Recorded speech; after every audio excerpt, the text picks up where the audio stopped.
Hey everybody. So I wanted to do one of the problems that involves playing cards. So I find that students don't always haven't always been raised playing cards. Um, so one of the important things that you need to wrap your head around is what a deck of cards looks like. So I actually am just on the Wikipedia page here for a standard 52 card deck, and I wanted to pull that up so I could show you all 52 cards in the deck. So standard 52 card deck, here they are. So you see there are 4 suits: clubs, diamonds, hearts, and spades, and there are 13 different categorizations in each suit: ace, 2, 3, 4, 5, 6, 7, 8, 9, 10, a jack, a queen, and a king. So the cards are a very good probability space to play around in. So the first question here is, what is the probability that a card drawn is a 4? Well, we see the 4s here. There are 1, 2, 3, 4s. 4 4s, 1 in each of the suits.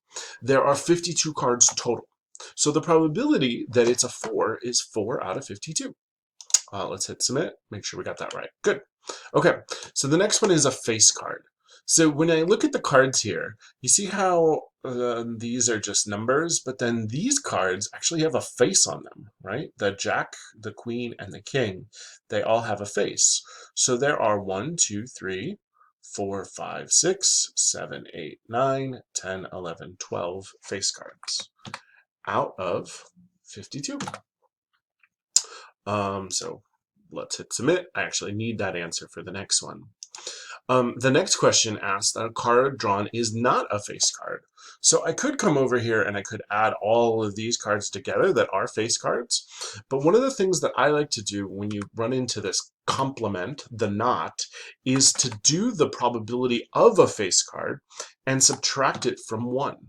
So I take 1 and I subtract the probability that it was a face card. That's going to give me all the cards that are not face cards. So I'll hit submit, show you that works. There you go. So of course the probability of a face card and the probability of not a face card should add to give you 1, because those events are mutually exclusive. All right, happy studying. If you get stuck on these card questions, pull it up. Take a look at what a deck of cards looks like, okay? I find that the easiest way. All right, study hard.